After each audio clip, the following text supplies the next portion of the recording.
आशा करता हूँ आप सब बहुत अच्छे होंगे। मेरा नाम है सिद्धांत अग्निहोत्री। स्टडी ग्लोस पे आपका बहुत बहुत स्वागत है। दोस्तों, आज भी हम दो चैप्टर्स देखेंगे। हम कॉन्स्टिट्यूशनल बॉडीज को देख रहे हैं। तो दो चैप्टर एक साथ देखेंगे। दो दो पेज के चैप्टर्स हैं, अटॉर्नी जनरल ऑफ इंडिया और एडवोकेट जनरल ऑफ स्टेट। तो चलिए आगे बढ़ता है। ट्विटर पे मैं आ गया हूँ, ये रही मेरी आईडी। दोस्तों, अगर हम अटॉर्नी जनरल की बात करें तो आर्टिकल 76, यह आर्टिकल कई बार पूछा भी जा चुका है। और ये याद रखिएगा, highest law officer in the country. अब मैं एक चीज आपको बताता हूँ, ठीक है? थोड़ा सा हटके है टॉपिक से। कौन बनेगा करोड़पति का पहला सीजन आपको याद होगा। उसमें जो पहले करोड़पति थे उस समय 1 करोड़ रुपए इनाम होता था। आई थिंक 2000 की 2001 की बात है।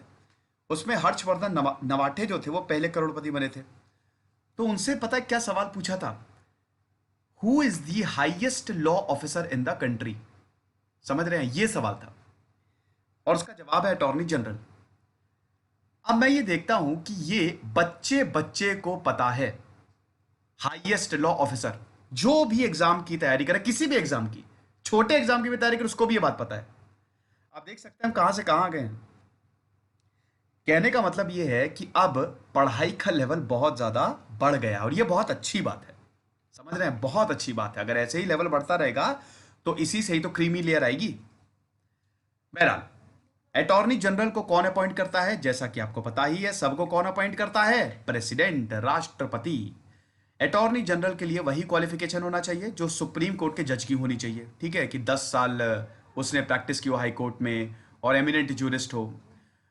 Term of office attorney general का फिक्स नहीं रहता है, ठीक है ना? उसके बाद कॉन्स्टिट्यूशन ने, संविधान ने कोई प्रोसीजर नहीं दिए हैं, ठीक है, कैसे इसको remove.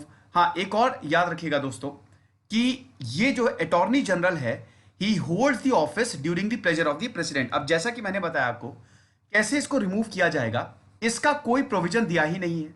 Means pleasure of the president मतलब अगर अटॉर्नी जनरल चाहेगा तो प्रेसिडेंट को इस्तीफा दे देगा, और अगर प्रेसिडेंट चाहेगा तो अटॉर्नी जनरल को निकाल भी सकता है। समझ गए? रिन्यूमरेशन भी फिक्स्ड नहीं है कॉन्स्टिट्यूशन में, याद रखिएगा। जो प्रेसिडेंट डिसाइड करता है वही इसको मिलता है। उसके बाद दोस्तों इसकी ड्यूटीज क्या होती हैं? ड्यूटीज की बात करें तो ये सरकार का वकील होता है। समझ रहे हैं? सरकार के जो केसेस होते हैं वो देखता है अटॉर्नी जनरल। तो जितने भी लीगल मैटर्स होते हैं, प्रेसिडेंट जो भी लीगल मैटर्स देता है सरकार के, वो अटॉर्नी जनरल देखता है। उसके बाद उस तरीके से वो एडवाइस करता है। समझ रहे हैं? और जो भी ड्यूटीज हैं कॉन्स्टिट्यूशन में जो लिखी है वो अटॉर्नी जनरल को करनी पड़ेगी। और प्रेसिडेंट क्या ड्यूटीज देता है अटॉर्नी जनरल को? सबसे पहले जैसा कि मैंने बताया कि सरकार का कोई भी केस होगा आपको कोर्ट में प्रेजेंट रहना होगा, ठीक है? उसके बाद सरकार को आपको रिप्रेजेंट करना होगा, ठीक है? प्रेसिडेंट जिस तरीके से रूल बनाता है उसके हिसाब से सरकार को आपको रिप्रेजेंट करना होगा under article 143 of the constitution. समझ रहे हैं? और किसी भी कोर्ट में आपको सरकार को रिप्रेजेंट करना होगा। समझ गए? तो एक तरीके से सरकार का वकील है ये। जो फटकार लगती है ना वो अटॉर्नी जनरल को लगती है। अगर कोई भी सरकार का केस आता है तो अटॉर्नी जनरल को फटकार लगती है, प्राइम मिनिस्टर या फिर प्रेसिडेंट को नहीं लगती है। अब इसकी लिमिटेशंस क्या है ये आप देख लीजिए, ठीक है? सबसे पहले तो एक चीज आप याद रखिएगा कि अटॉर्नी जनरल जो है उसका राइट है वो हर कोर्ट में जाके पार्ट ले सकता है और बैठ सकता है। समझ गए? साथ ही साथ लोकसभा राज्यसभा में भी बोल सकता है। कोई भी प्रोसीडिंग्स में right to speak and take part but can not vote, vote नहीं कर सकता। क्यों? क्योंकि मेंबर नहीं है ना, मतलब मेंबर इन द सेंस की चुन के नहीं आया है ना ये। आप समझ रहे कि नहीं? तो वोट नहीं कर सकता। तो बाकी राइट टू स्पीक और जो भी लोकसभा की प्रोसीडिंग्स होती हैं राज्यसभा की उसमें पार्ट ले सकता है। और इसको वही इम्यूनिटीज मिलती है जो मेंबर ऑफ पार्लियामेंट, देखिए जो पार्लियामेंट में प्रवेश कर गया उसको वो इम्यूनिटीज मिलेंगी जो कि मतलब कोई भी इंसान है जो पार्लियामेंट में है, तो जो मेंबर ऑफ पार्लियामेंट के पास प्रिविलेजेस होती हैं वो सारी प्रिविलेजेस उस इंसान को भी मिलेगी। कॉन्फ्लिक्ट क्या है दोस्तों? देखो, सरकार के खिलाफ नहीं जाएगा। समझ रहे हैं? ऐसा नहीं है अटॉर्नी जनरल सरकार के लिए काम करता सरकार के खिलाफ चला गया, ठीक है? सरकार का कोई भी केस होगा आपको प्रेजेंट होना ही होगा, ठीक है? सरकार के खिलाफ कोई केस आएगा तो उसको भी ब्रीफ नहीं करेगा। किसी भी तरीके के क्रिमिनल प्रोसिक्यूशन में जो भी डिफेंडर है, मतलब जो भी अक्यूज है, उसको डिफेंड नहीं करेगा। जैसे जिसने क्राइम किया है उसको डिफेंड नहीं कर सकता। अगर उसको डिफेंड करना है, उसका केस लड़ना है, तो सरकार की परमिशन लेनी पड़ेगी।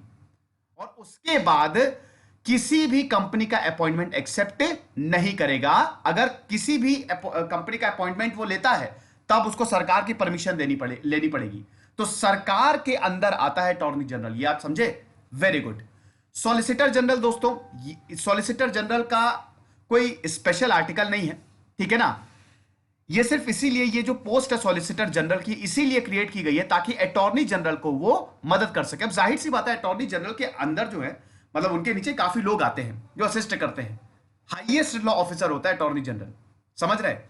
सॉलिसिटर जनरल अटॉर्नी जनरल को असिस्ट करता है और उसके बाद एडिशनल सॉलिसिटर जनरल्स भी होते हैं, समझ रहे हैं? तो कोई दिक्कत नहीं। आर्टिकल 76 में ये नहीं लिखा है कि सॉलिसिटर जनरल होगा या मतलब इसकी क्या फंक्शन, ये कहीं नहीं लिखा है, समझ रहे हैं? So article 76 does not mention about the solicitor general and additional solicitor general, समझ रहे हैं? तो ये एडिशनल पोस्ट बनाई जाती है। दोस्तों अगर आपको पीडीएफ चाहिए तो हमारे स्टडी ग्लोस का जो टेलीग्राम ग्रुप है उसको ज्वाइन करें। जैसे ही लेक्चर अपलोड होता है 1 सेकंड बाद पीडीएफ अपलोड हो जाती है। अब हम देखते हैं इसी में ही advocate general of states. Centre में तो जो केंद्र सरकार है उसका तो अटॉर्नी जनरल हो गया। राज्यों में क्या? राज्यों में एडवोकेट जनरल होता है, चैप्टर 51। अब ये भी एक पेज का ही चैप्टर है दोस्तों। देखिए, कट कॉपी पेस्ट कर दीजिए जो अभी मैंने आपको अटॉर्नी जनरल में बताया, सेम टू सेम आप एडवोकेट जनरल में कट कॉपी पेस्ट करिए। फर्क बस इतना है, प्रेसिडेंट को गवर्नर से रिप्लेस कर दीजिए। तो आर्टिकल 165 यहां पे, क्योंकि स्टेट से डील करता है, स्टेट एग्जीक्यूटिव से, तो आर्टिकल 165 जो है वो एडवोकेट जनरल क्या करेगा उसके प्रावधानों को बताता है। ये highest law officer of the state होता है। अब प्रेसिडेंट जहां पे, अटॉर्नी जनरल जहां पे सब कुछ प्रेसिडेंट कर रहा था, यहां पे सब गवर्नर करेगा। तो यहां पे गवर्नर जो है वो एडवोकेट जनरल को अपॉइंट करता है। हाई कोर्ट में जो क्वालिफिकेशन होती है जजेस की, वही क्वालिफिकेशन इसकी भी होनी चाहिए, समझ रहे हैं? अगेन इसका टर्म फिक्स नहीं होता है और इसका भी प्रोसीजर नहीं दिया है इसके रिमूवल का, यानी कि प्लेजर ऑफ द गवर्नर, जब गवर्नर चाहेगा तब इसको निकाल सकता है और ये रेजिग्नेशन भी दे सकता है। ड्यूटीज दो तो सेम टू सेम, बस जहां पे सेंटर है वहां पे स्टेट।